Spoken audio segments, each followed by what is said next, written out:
This part of our lecture on teams and organizations, we want to discuss current university, corporate, and nation state problems. Now, we'll wrap this all up once we establish all this, and in the next set of lectures, we'll use this lens that we've developed now to look at the American innovation system over time, and I think you'll see why we've arrived at this state. But again, building up from the bottom up, like we're doing, just want to give a current window into the university corporate organizations today and the state of innovation, and then talk about a little bit about the more macro view from a nation state point of view. So our university education system is designed for specialized roles. If you think about it, what we're describing in this course is sort of the universal way to solve problems, right? You cannot look at innovation as some separate thing. Remember, we defined it in this class as the useful embodiment of an idea in the marketplace. So that to make it useful, you're solving a problem. So essentially, you could think about this class as something less less named in current sexy connotation. You could say it's a problem-solving class, right? And the way problems were solved in a previous time period in the university context was that very large organizations, the thrill of having a large organization, which was part of previous history, the discovery that mobilization and organization of people, and applying them to large tasks was pretty much, in mankind's history, first with war, but then also with corporations, was an amazing thing. And we're still educating, as if people are going to have specialized roles, because specialized roles are generally, the case when you have large organization, right? Remember what I was just saying, and a constant one, by the way, I should say, constant, meaning that it's not going away, because of course if you hop from one large organization to another, it better not be too specialized, right? Unless it's so universal, it's demanded by everything. So the current system is designed for assuming that graduates go into large organizations that are independent of time. They'll always be there, and that they need to know one thing in a huge depth. And every time you get into this discussion, what I'm describing here, people that are involved in innovation need to do both. They need to be drilled down on their own particular area. Let's say if you're a technologist, you certainly need to be able to go in and look at the details. Otherwise, you can't iterate and narrow down the options, because you really don't understand anything what you're researching, right? So, but on the other hand, we mentioned in a small organization involved at the beginning of fundamental innovation, where it's always a smaller number of people. Remember, that far out in time, you only have a few resources, and so generally it's a handful of people maximum. They have to have experience in multiple areas. So you have what people generically call T-shaped person. So T-shaped person is meant to be someone that has the ability to understand breadth, which goes this way, but has depth. So in engineering and science, you'd like certainly to have all of the current rigor of being able to drill down into any problem and find out how to learn and how to get information so you can go into any new area over your career.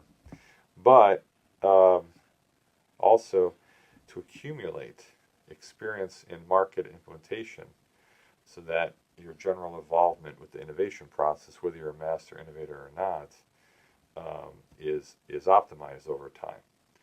So, universities creating engineers and scientists, for example, that spend a lifetime drilling down and understanding the the 7x7 surface structure of silicon wafer, which sounds obtuse to a lot of you, but is actually the case. And Bell Labs used to have experts on that.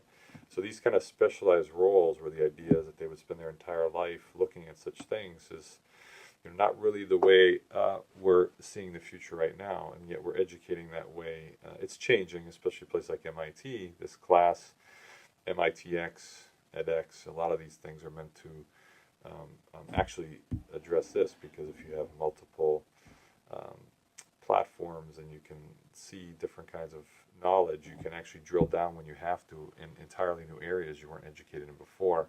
And also, as you go through the practical world, you'll accumulate different information in different organizations. So all of that is designed for transitioning to more of a T-shaped world.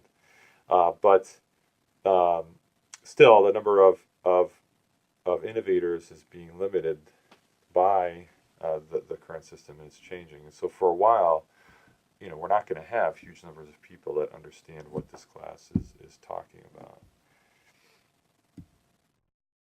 The solution is that what we're doing here, which is to inject innovation thinking, which is really the core, much the way that entrepreneurship has been injected. Now, I have my own sort of misgivings about the way that entrepreneurship has evolved in universities. I think obviously it should be there, because I've pointed out how those ideas that large corporations generated couldn't have gotten to market without this phase where we've had many entrepreneurs that are pre-exposed at universities to these ideas going out and eventually creating companies that transition those ideas. But what's happened is, because we realized that was an important part of growth, we brought that into the university, which again is a good thing.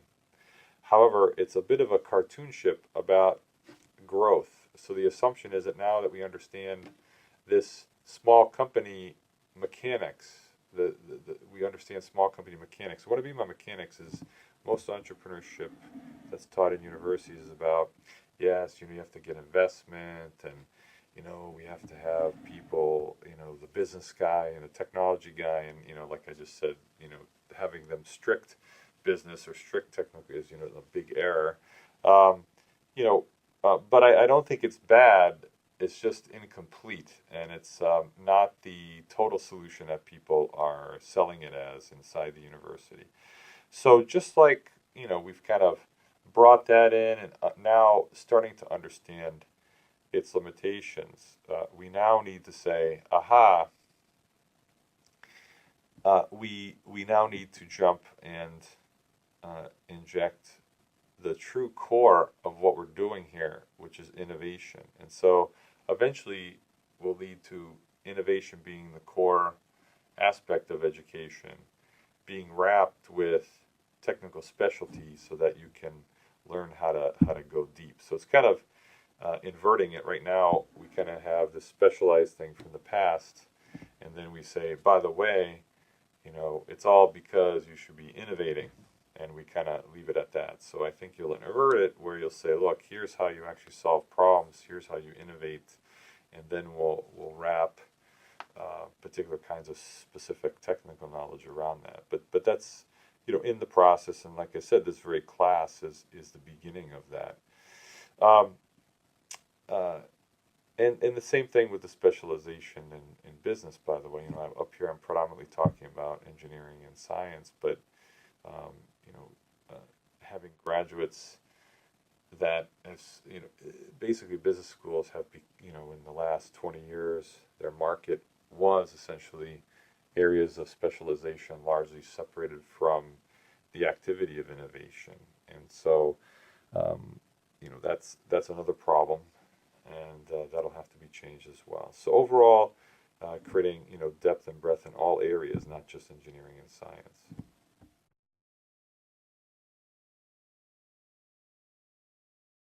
Most professors in the current system in most universities are not innovators, and so making this transition is a bit slow.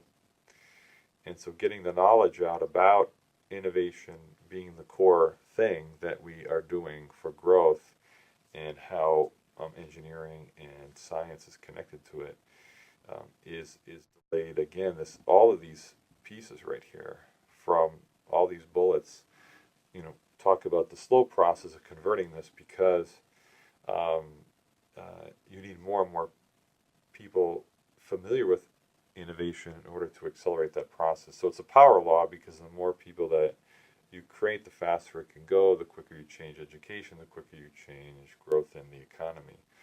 But you know, the current system doesn't populate the university with people, and I don't think everyone should be a core innovator, but certainly everyone should understand how what we're doing at the core is innovation, and that would prevent a lot of wasted resources also in what we call in this class and in our book Inside Real Innovation, we call random science investment, which again not doesn't need to be zero, but we need to be biased towards fundamental innovation at this point. So that gets to university research. You know, as we'll talk about in the next lecture, the current system has arisen by this idea that Vannevar Bush put forward in 1930s and 1940s, which is that a nation state can actually invest in research and basic science, and it has impact in its ability to protect itself through warfare, as well as create economic growth. However, what we're defining in this work and in our book as fundamental innovation, as opposed to random research, this kind of distinguished language that we use in the book to distinguish the two, which are lumped together in the current age. The university doesn't do anything related to M&I in principle. If you look at its mission, it hasn't been to produce things in the marketplace, to create business models for real world stuff. The focus on entrepreneurship with that one-way linear thing has brought in more of that knowledge, and so that's a good thing. But the actually letting that knowledge influence what people research on campus has not occurred. So, one of the key things that we'll talk about is that there's basically not a lot of overlap with long-term corporate research, because there is no long-term corporate research in general. Google is one of the only companies that does what I would call fundamental innovation. And so this has created a government-university loop of non-reality, and people talk about this in the community, but nobody wants to talk about it publicly. That, today the process is, some group of people that convince the government that it's an important area for growth, but in general, companies have no idea, because they have not invested long-term themselves, and they would be the best litmus test for what's going on. And that was the advantage we had when we had the corporate labs like IBM, AT&T, etc. So the government could take signaling from them as to, what university groups, really needed. Today we have sort of this government-university loop of non-reality, which creates a lot of random research. And what all this just means is that we can't stop these investments, but they're incredibly inefficient. When I talk about this sort of thing, some colleagues get very nervous about, like you're going to cut off research or something. And of course, you're better off with random research results than none, because then you don't have people that can possibly do core innovation and things like that. So certainly, this is not an argument for eliminating this. It's an argument for greater efficiency by trying to immerse the technology focus of university research into market application and implementation. And again, without shortening the timeline, because the tendency is if you do try to inject this stuff, first thing governments do is, oh, yeah, you're going to now have to listen to a company. Well, since all the companies are focused on 1 year out right now, then that would be a disaster because the university would become incredibly short term. So long-term solutions, but not arguing to decrease the investment, since great invention of Vannevar Bush is to do nation-state investing in R&D, where individual corporations cannot do so profitably by themselves. So the long-term solution is to have a more corporate involvement over time, and everybody influences everybody else. More startup involvement, that's on its way, but startups influencing actually what happens on campus is not underway. Exchange, if you think about it, one important thing is you need to have professors from corporations and innovative companies, not just from the academic community itself. It was a bit easier to recruit people with naturally MI knowledge because we had Bell Labs and IBM, and when they felt like they wanted to do a little bit different direction, or they felt like it was time to transition, they could come to a university and impact what's happening there. Today you're seeing that recruiting isn't possible from corporations and innovative companies because they're so short term. They don't publish, they have no records, so the way that you hire in a university is limited by lack of metrics in which the university can invest. So one answer is to have exchange for a while, have people go back and forth, professors go into industry, and corporate people come into the university. That'll slowly close the gap and possibly solve several of these problems at once. Certainly, a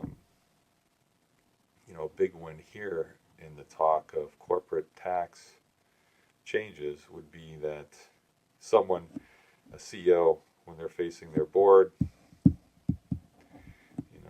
CEOs surrounded by their board members here, all looking at him, and the problem today is that they all ask for shareholder value and alone. And what you want to have the tax structure do is say, I can give 100% of this tax to the federal government, or you can go to the board and say, by the way, I have to do long-term fundamental innovation. Now the question is, how do you do this so that they actually do this and not do short-term development work, which is a whole other story.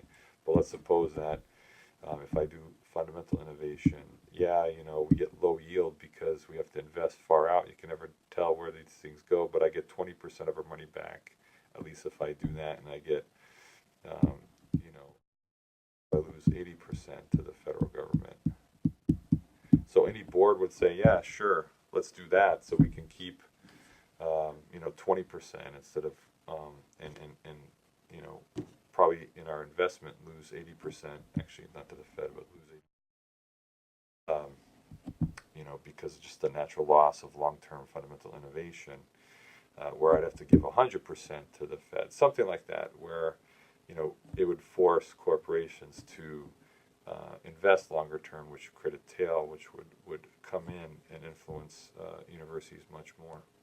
And of course, a lot of people are talking about this last one, which is that tenure based on new parameters, real impact, not just academic measures that have been reported. Now, real impact's the problem in that, for a while it was like, professor companies, but then, as usual, the tail starts happening where people invest in companies that are really not really ever going to do anything, and so it's not so easy just to track entrepreneurship, right? You have to say, eventually, over the long term, who has a piece of technology that's actually in the marketplace. So these are things that can kind of problems and then possible solutions for university research.